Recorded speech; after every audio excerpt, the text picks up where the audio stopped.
Halo sobatku, dimanapun kalian berada, gimana kabarnya? Semoga kalian dan keluarga dalam keadaan baik-baik saja ya. Kali ini kita akan membahas Donghua Battlefield The Heaven episode 51 yang tayang hari Minggu ini. Perlu diingat, ini hanya sekedar bocoran spoiler yang episodenya rilis tanggal 2 Juli 2023. Jadi, jika narasi dan video berbeda, mohon dimaklumi ya. Untuk kalian yang penasaran tentang cerita Battlefield The Heaven episode 51 ini yang tayang 1 minggu sekali, oke, langsung aja kita ke ceritanya, gas. Pada ending episode 50 sebelumnya, kita diperlihatkan Xiaoyan melakukan pelatihan penggabungan 3 jenis api surgawi di bawah bimbingan Abayolo.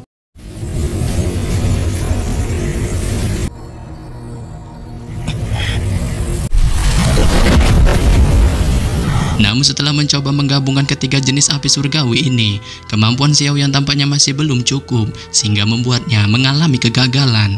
Bahkan Abayolo telah memperkirakan kegagalan pelatihan ini, yang membuatnya merasa jangankan Xiaoyan, sekelas dirinya di masa jayanya aja tidak sanggup menggabungkan 3 jenis api ini. Tetapi di sini, Xiaoyan pun menunjukkan jiwa pantang menyerahnya dan terus mencoba melakukan pelatihannya ini dengan terus dirundung kegagalan. Sampai pada akhirnya percobaan ke-100 kali, ia pun berhasil menjinakkan ledakan yang dihasilkan dalam proses penggabungan ini.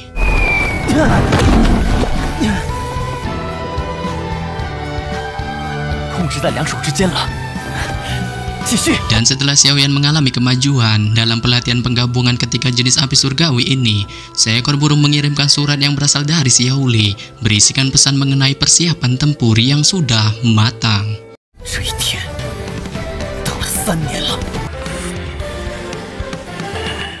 Namun sebelum OTW ke TKP kakak keduanya itu, Xiaoyan pun berpamitan kepada penatua Suqian mengenai dirinya yang akan OTW war di Kekaisaran Jiama. Yang hal ini pun lantas menyebabkan penatua Suqian mengingatkan Xiaoyan untuk berhati-hati dalam perjalanannya, dan beliau berjanji akan mengutus seseorang untuk menjaga gerbang Xiao selagi kepergiannya.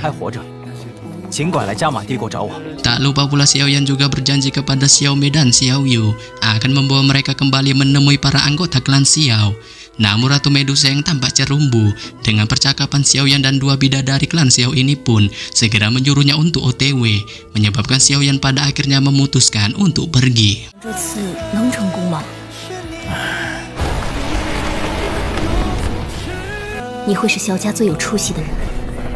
Sementara itu di TKP Xiaoli, pasukan tempur yang dikumpulkan Xiaoli pun sudah standby, yang diantaranya berisikan 8 dawang, diikuti juga dengan kemunculan ketiga pemimpin sekte terkuat di wilayah sudut hitam bersama dengan antek-anteknya.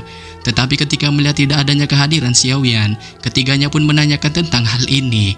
Namun tidak lama, baru saja ketiganya menanyakan tentang Xiaoyan, Xiaoyan DKK pun pada akhirnya menampakkan batang hidungnya.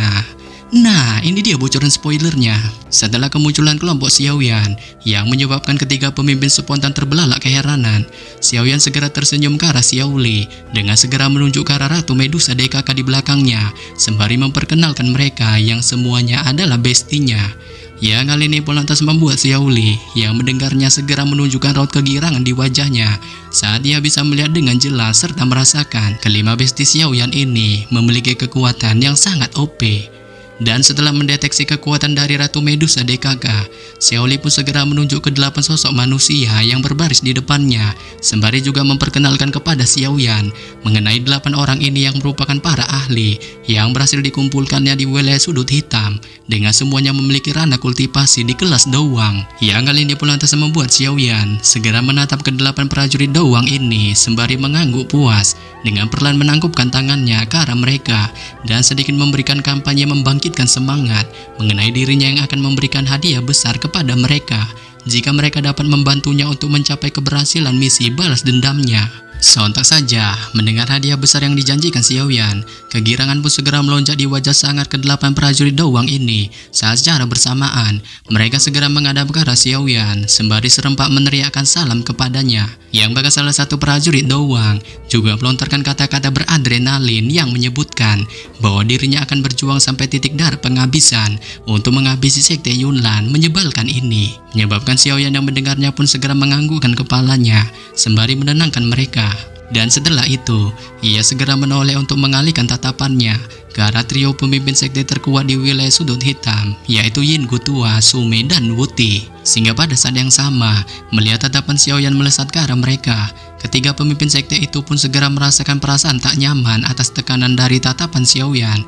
Dengan spontan merasakan jantung mereka tiba-tiba berdetak kencang tak karuan. Namun tidak lama, Yin Gutua segera membuang ketakutannya ini dan menjadi orang pertama yang bersuara dengan mengucapkan pendapatnya kepada Xiaoyan mengenai perjalanan mereka yang dikatakan cukup panjang menuju kekaisaran Jiama, yang menyebabkan situasi sudut hitam kemungkinan akan kacau balau ketika kepergian mereka.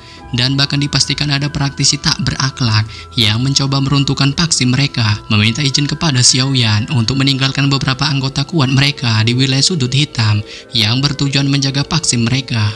Hal ini pun lantas membuat Xiaoyan yang mendengarnya segera mengangguk setuju dengan memperbolehkan apa saja tindakan yang dilakukan ketiga pemimpin sekte ini, dikarenakan mereka telah memenuhi janji dengannya, menyebabkan Yin Gutua DKK pun merasa lega. Namun baru saja ketiga pemimpin sekte ini merasa lega, Xiaoyan pun mengingatkan mereka sekali lagi untuk tidak bertindak nyeleneh dan mementingkan paksi mereka selama perbakuan teman brutal nanti di sekte Yunlan. Karena jika melanggar semua hal itu, ia pun tak segan-segan mengancam akan mengkoitkan mereka.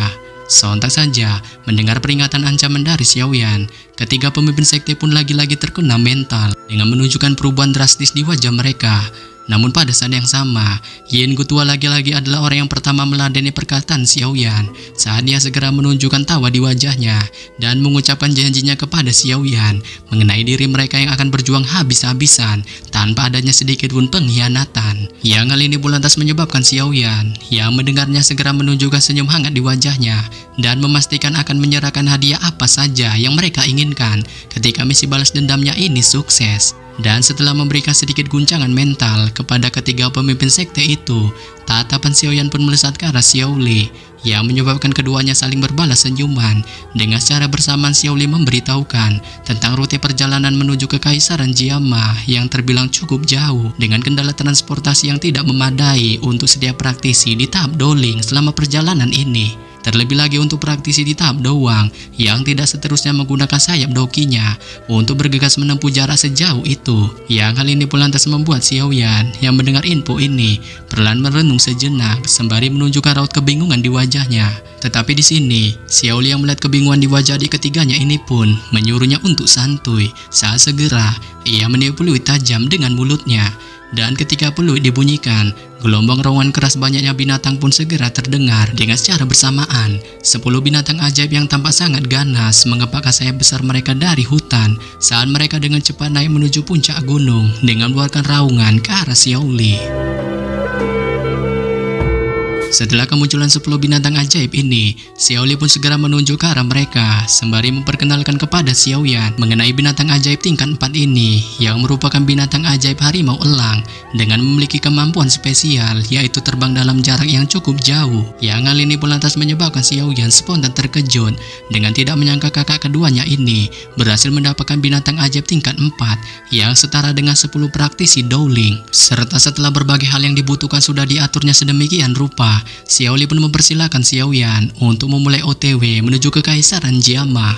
Dan karena persiapan sudah komplit, semangat yang membara pun segera melonjak di wajah Xiaoyan saat dengan suara kerasnya, ia pun segera memulai perjalanan menuju ke Kekaisaran Jiama dengan memerintahkan ke semua praktisi untuk menaiki binatang ajaib harimau elang. Yang hal ini pun lantas menyebabkan para praktisi yang mendengarnya masing-masing segera bergegas melompat dan mendarat di punggung binatang ajaib itu. Dan setelah para praktisi telah sepenuhnya menunggangi binatang ajaib harimau elang, Xiaoli pun sekali lagi meniupkan pulitnya secara keras. Dengan segera, 10 binatang ajaib harimau elang berdiri dengan raungannya, sebelum pada akhirnya mereka mengepakkan sayap besarnya dengan segera melesat naik ke langit. Sehingga pada saat yang sama, melihat kepergian 10 binatang ajaib harimau elang, Xiaoyan pun segera mengangkat kepalanya dan menyaksikan 10 binatang ajaib itu terbang di atasnya dengan emosi membara segera melonjak di wajahnya. Namun demikian, ia segera membuang emosinya ini saat dengan teriakan kerasnya yang mengatakan Kekaisaran Jiama, sekte awan berkabut, antum kembali. Ia mengepakkan sayap api hijau di punggungnya dan segera bergegas menuju kepala besar binatang ajaib harimau elang dengan kecepatan kilat. Diikuti dengan Ratu Medusa, Xiaoli dan yang lainnya yang dengan cepat bergegas mengikuti di belakang. Dan sementara Xiaoyan OTW menuju ke Kaisaran Jiama, kini kita akan beralih ke wilayah Sekte Awan Berkabut, yang mana pada saat ini di aula terpencil gunung belakang Sekte Yunlan, lebih tepatnya di aula kosong yang sunyi, seorang wanita berpakaian putih yang memiliki wajah sangat glowing duduk secara santuy di tengah aula dengan memejamkan kedua matanya, yang ternyata itu adalah Yunji. Namun tidak lama, suara pintu yang dibuka tiba-tiba terdengar di dalam aula besar, dan secara bersamaan sosok tua perlahan masuk setelah pintu terbuka, yang ternyata itu adalah Mamang Yunsan. Dengan pada akhirnya langkah kakinya berhenti di tempat yang tidak jauh dari Yunji, sembari menanyakan kepadanya apakah dirinya masih ngambek dengannya. Sontak saja mendengar suara tua dari Yunsan, Yunji pun perlahan membuka matanya. Dengan tatapan juteknya segera melirik ke arah Yunsan dan memarahi gurunya itu mengenai dirinya yang sembarangan nyelonong masuk ke aula terlarangnya. Namun di sini, Yunsan segera meredam emosi muridnya itu dengan mengungkit semua pelatihan yang pernah diberikannya, yang menurutnya hal itu sudah luntur diakibatkan hubungan Yunji dengan klan Xiao, terutama Xiaoyan. Tetapi di sini, Yunji mengatakan bahwa ia masih mengingat semua pelatihan yang diberikan Yunsan.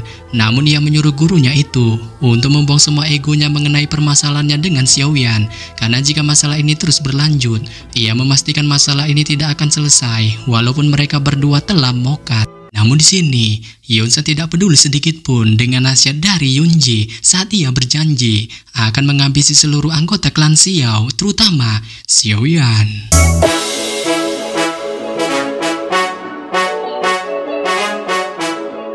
Yap. Sampai di sini saja saya menyampaikan bocoran spoiler Battletrog The Heaven episode 51 yang baru tayang minggu ini. Akhir kata saya ucapkan bye-bye.